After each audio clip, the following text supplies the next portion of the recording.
Ngayong Kapaskuhan, ating alamin, saan ba nagsimula ang Christmas tree? Noon pa man, ang oak tree ay mahalaga ng sangkap ng ritual ng pagsamba ng mga Druids sa Alemanya. Ayon nga kay Pliny the Elder ng Roma, the Druids hold nothing more sacred than the mistletoe and the tree on which it grows, provided it is an oak. They choose the oak to form grooves, and they do not perform any religious rites without its foliage. Hindi ba yung mistletoe na yan hanggang ngayon sa ilalim niyan naghahalikan ng mga kanluranin tuwing Pasko?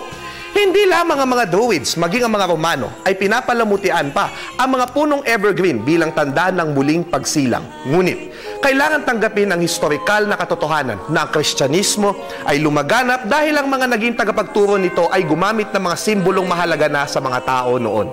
At sa Alemanya, dalawang mahalagang personalidad na Kristiyano ang ginamit ang puno upang ipalaganap ang mensahe ng ating mahal na Panginoong Jesucristo. Una ay si Saint Boniface. Si San Bonifacio ay inatasan ni Papa Gregorio II noong 719 AD na akayin tungo sa Kristyanismo ang mga katutubong Aleman upang iwanan nila ang kanilang hidwaraw na mga pananampalataya. Ayon sa mga tala, naging agresibo ang ebanghelisasyon ng Alemanya ni Bonifacio na minsan sa sobrang agresibo, nang minsan siyang makakita ng mga pari na nagre-ritual ng pagpatay at sakripisyo muli sa isang malaking oak tree sa araw ng Pasko. Kinuha niya ang kanyang palakol at sa isa, take note, isang hataw lang natumba ang malaking puno at matapos ay itinuro ang isang maliit na punong evergreen at sinabing, walang dapat mamatay ngayon dahil kapanganakan ngayon ng Kristo.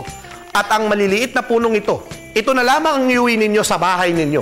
Huwag na kayo sa kakahuyan mag-ritual sapagkat ang puno na ito ay ang puno ni Kristo, ang puno ng walang hanggang buhay. Or something to that effect.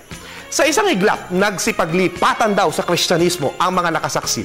Ang pangalawa naman ay ang paring humiwalay sa simbahang Katoliko at nagsimula ng Protestantismo na si Martin Luther na noong kalagitnaan ng 1500s ay naglalakad isang gabi ng bisperas ng Pasko nang mapagkatuwa niya ang isang punong evergreen at pinalamutian niya ng mga kandila at ipinakita sa kanyang mga anak na sagisag ito ng liwanag ng daigdig, si Kristo. Kaya may talang patnubay sa ibabaw nito kadalasan at nilalagyan ng belen sa ilalim upang kumatawan sa liwanag na gumabay sa mga Asyanong mago. Take note, hindi mga hari para mahanap ang Kristo. Sa Alemanya pala nagsimula ang Christmas tree, kaya may kanta sila para dito, O Tannenbaum. Kumalat ang practice sa Europa, sa Inglaterra at umabot sa Amerika. At nung pananakop ng mga Amerikano, bunga ng komersyalismo, dinala ito ng mga Amerikano sa mga Pilipino. Sa buong mundo, iisa ang mensahe ng Christmas tree. Liwanag sa kadiliman at ang init ng liwanag na ito sa gitna ng lamig ng Kapaskuhan. Ako po si Xiao Chua, para sa Telebisyon ng Bayan. And that was Xiao.